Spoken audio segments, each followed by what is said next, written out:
રાજકોટ ભાજપના લોકસભાના ઉમેદવાર પુરુષોત્તમ રૂપાલા દ્વારા ક્ષત્રિય સમાજ વિશે કરેલી વિવાદાસ્પદ ટિપ્પણીને લઈને સમગ્ર ક્ષત્રિય સમાજમાં ભારે રોષની લાગણી ફેલાઈ।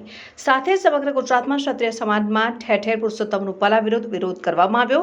આજે જેતપુર રાજપૂત સમાજ દ્વારા શહેરના તીનબત્તી ચોકથી મામલતદાર કચેરી સુધી વિશાળ રેલી યોજવામાં આવી હતી। મહિલાઓ કેસરી સાડીમાં જોવા મળી હતી અને પુરુષોત્તમ રૂપાલા હાય હાયના ભારે સૂત્રોચ્ચાર કરવામાં આવ્યા હતા અને રાજકોટ લોકસભાના ઉમેદવાર પુરુષોત્તમ રૂપાલાની ટિકિટ રદ કરવામાં આવે તેવી માંગણી કરવામાં આવી અને મામલતદારને આવેદનપત્ર આપવામાં આવ્યું। પુરુષોત્તમ રૂપાલા દ્વારા જે ક્ષત્રિય સમાજની બહેનો ઉપર આંગળી ચીંધી ને અમારા સ્વમાનને ઠેસ પહોંચાડી છે તે ક્યારેય પણ નહીં ચલાવી તે લઈએ। સાથે જ અમારો કોઈ પણ પક્ષ કે સમાજ સામે વિરોધ નથી, માત્ર પુરુષોત્તમ રૂપાલાની ટિકિટ રદ કરવામાં આવે તેવી માંગ રાજપૂત ક્ષત્રિય સમાજ કરી હતી ને પુરુષોત્તમ રૂપાલાની ટિકિટ રદ નહીં થાય ત્યાં સુધી વિરોધ કરાશે। રિપોર્ટર નાસિર બોધાણી, તન્ના સમાચાર, જેતપુર। મારું નામ ઝાલા રણધીરસિંહ મહાવીર છે, જેતપુર રાજપૂત સમાજ પ્રમુખ।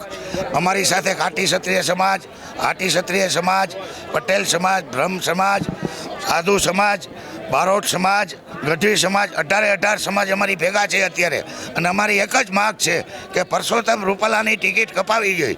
એ આજે બે હાથ જોડીને એમ કે માફ કરી દો, એમ માફ ન થાય। એને એ રીતે માગ્યું હોત કે આજથી હું 5 વર્ષ લડીશ નહીં, ઘરે બેસીશ, તો અમે એને ખંભા માથે બેહાડીને એને માફ કરત। પછી એની માફી માગવાની ખોટી સ્ટાઇલ છે, માટે અમે એને ટિકિટ રદ કરાવીને જમશું, ત્યાં સુધી જમશું નહીં। જય માતાજી। બધાને જય માતાજી। મારું નામ ખુશાલીબા દેવેન્દ્રસિંહ જાડેજા, હાલ જેતપુર। હવે આપણે અત્યારે જે ચાલુ છે કે રૂપાલાભાઈએ જે ક્ષત્રિય સમાજના સમગ્ર બહેનો ઉપર જે આંગળી ચીંધી છે, એમના સ્વમાનને જે ઠેસ પહોંચાડી છે, એ અમે ક્ષત્રિય સમાજ કોઈ સંજોગોમાં ન ચલાવી લઈએ। કારણ કે આજે વાત અમારા ક્ષત્રિય બહેનોના દીકરી બાઓની બહેનોની આજે વાત છે, અમારા સ્વમાન માટે, અમારી ઇજ્જત ઉપર જે આંગળી ચીંધાણી છે, માટે અમે અત્યારે જેતપુર તાલુકા મામલતદાર સાહેબને આવેદનપત્ર આપવા માટે આવ્યા છીએ। અમારી સાથે સમગ્ર 18 વર્ષનો સમાજ અમારી સાથે છે, સમગ્ર ક્ષત્રિય સમાજના વડીલો, આગેવાનો, મુરબ્બીઓ અને સાથે અમારા બધા બહેનો પણ હાજર છે, અમે બધા દીકરી બાઓ છીએ। અને અમારી એક જ માંગ છે કે કોઈ પણ ક્ષણે, કોઈ પણ સંજોગોમાં રૂપાલાભાઈની ટિકિટ રદ થવી જોઈએ। અમને કોઈ સમાજ વિશે વાંધો નથી, અમને કોઈ પાર્ટી વિશે વાંધો નથી, બસ અમને ફક્ત ને ફક્ત એક જ વાંધો છે કે રૂપાલાભાઈની ટિકિટ રદ થવી જોઈએ। જય માતાજી। જય માતાજી। મારું નામ વનિતાબા જાડેજા, હાલ અમે જેતપુર રહી છીએ અને અમારા જેતપુરના તમામ ક્ષત્રિય બહેનો અને ભાઈઓ આજે અમે આવેદનપત્ર આપવા માટે આવ્યા છીએ મામલતદાર ઓફિસે।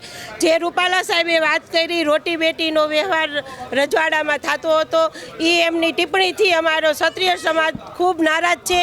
એના વિરુદ્ધમાં અમે આવેદનપત્ર આપવા આવ્યા છીએ અને અમારો એક જ મંત્ર છે, અમારે કોઈ સમાજ સાથે વાંધો નથી, કોઈ પટેલ સમાજ સાથે વાંધો નથી, મોદી સાહેબ સાથે પણ અમારે વાંધો નથી। અમારે એક જ વ્યક્તિ સાથે વાંધો છે કે રૂપાલા સાહેબે જે ટિપ્પણી કરી એ ટિપ્પણી સાથે જ અમને વાંધો છે।